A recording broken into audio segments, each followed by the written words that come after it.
Hello everybody, welcome to week 2 of Intro to Cultural Anthropology. I wanted to let you all know that you did a great job in the forums overall last week. The one comment I would have, and I did put this in the notes for this week, is that when you are responding to your peers, I really want you to be responding about the content of the lesson and not so much about other factors that they might bring in. So, for instance, lots of folks talked about their course of study in their forum discussion, and then people would respond to that and say, oh yeah, I'm really interested in psychology too, and I think I'm going to go to school here, and good luck in school. And that doesn't really engage with the topic of what we were talking about this week. So I want to be very clear, you will not score as well in the forums if you don't engage with the material we are discussing this week in our text as you're responding to your peers. So this week we are going to talk about culture. What is it? How does it operate? How does it move in our lives? How does it change the world that we live in?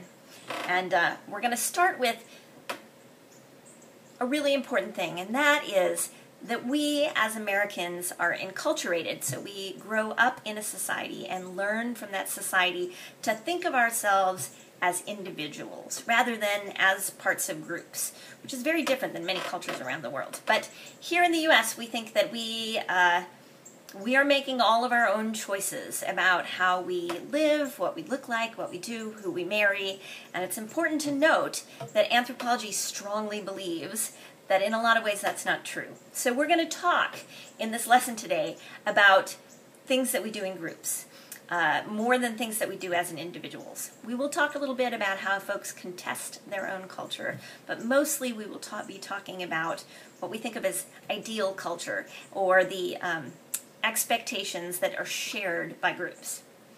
So, we already talked a little bit about ethnocentrism and cultural relativity. We'll talk about that a little bit more in this lesson. Y'all did a really good job with that in the forums. But we do want to start out with a good definition of culture. I like the one that anthropologist Edward Tyler came up with, which is that complex whole which includes knowledge, belief, arts, morals, law, customs, and any other capabilities and habits acquired by man, by humans, as members of their society. Enculturation is the process of learning the rules of our own culture through growing up in it. If you did not grow up in a culture, you are not enculturated into that culture. There are other mechanisms of learning about a culture, but you won't get that one. So here's some of the features of culture. Culture is learned. This is something that's unique to humans. We learn by accumulating knowledge about experiences and information that we haven't perceived directly, but that's been transmitted to us through symbols.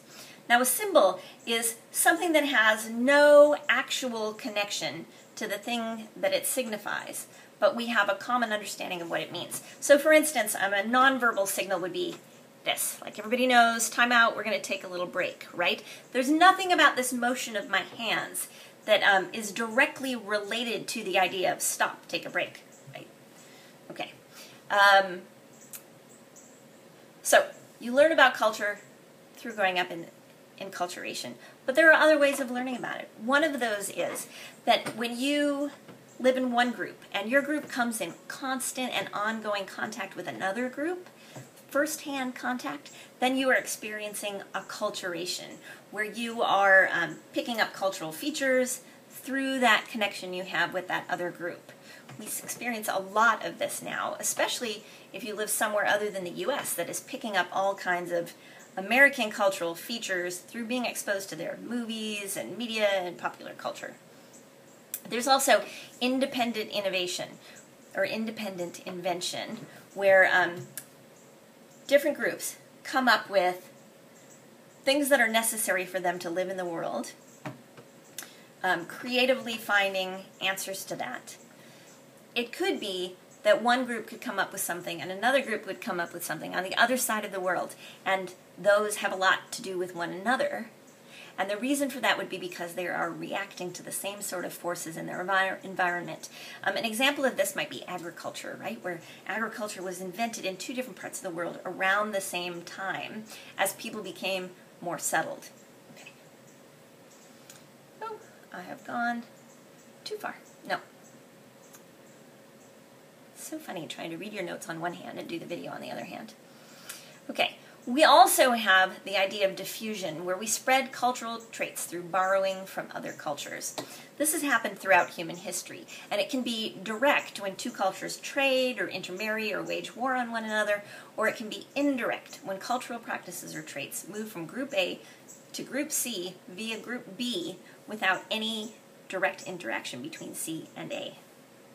Diffusion can also be forced when one culture subjugates another and imposes its customs on the dominated group, as through warfare or colonization. We already talked about acculturation. And then in this chapter also this week we're talking about globalization, which is important for anthropology, where we tend to think of the world, maybe not our part of the world, but the rest of the world, as these like little pockets of folks, like tribal groups around the world that don't have any connection to the rest of the world. But if you look at the cover of our textbook, you can see some good examples of the fact that people all over the world, for instance, have cell phones, right? Then there's less of this idea anymore of individual things that are not shared by other parts of the world. So globalization works to promote change in a world where nations and people are increasingly interlinked and mutually dependent. There's things like economic and political forces that are moving this along. There's also information technology like the internet, which is making it much easier to spread information around the world. And we're getting larger and larger systems operating on the world and on the people within it. I think that we have missed something that I planned to talk about, and it's probably because I'm trying to move back and forth between these two. Oh, right, okay. Levels of culture, oh yeah, we didn't do this. Okay, so I do want to talk about universality, generality, and particularity, right? So there are three different types of culture. There's an idea that there are things called cultural universals, which are certain biological, psychological, social, and cultural features that are found in every culture. If we had more time, we'd be talking about what some of these are. But in general, I can tell you that there are things like a long period of infant dependency, where parents in general, but often mostly moms, are spending a lot of time taking care of infants.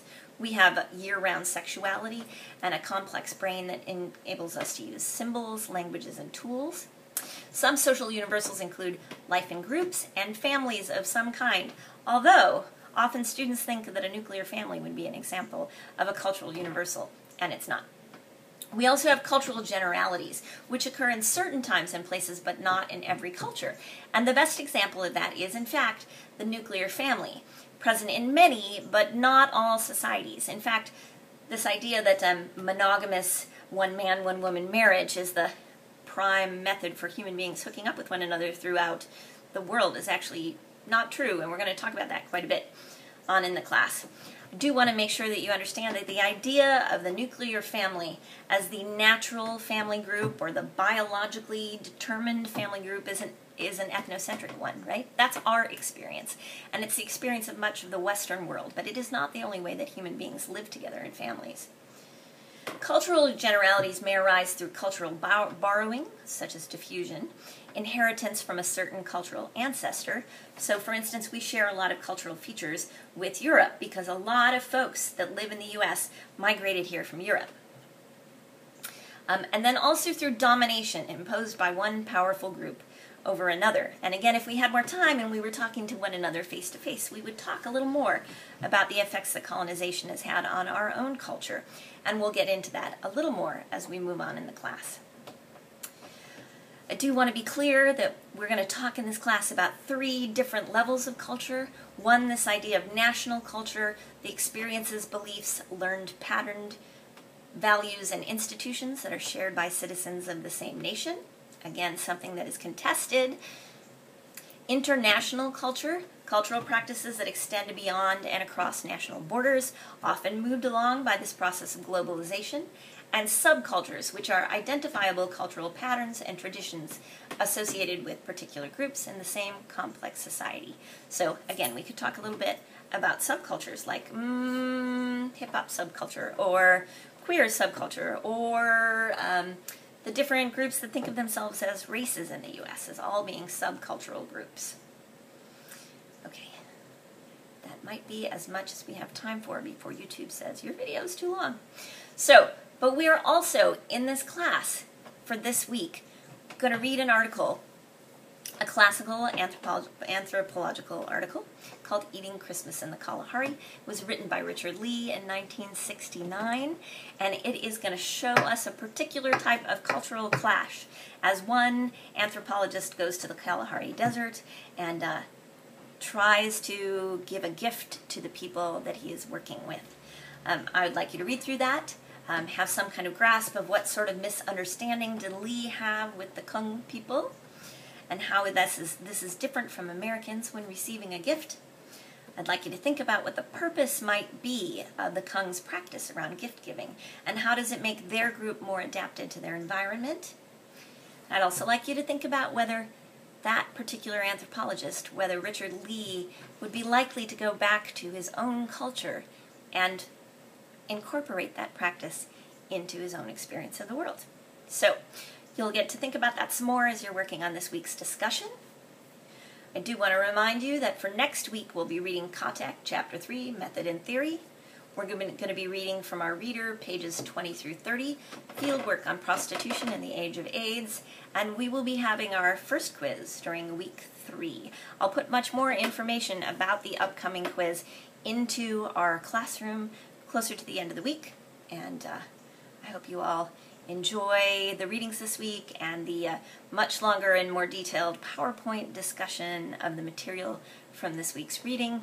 This is sort of the try to hit the high points, run through it very quickly, little video action, but better than getting no lecture at all is what I think. And if there's something you read in this week's text that doesn't make sense to you, or you're perplexed about, or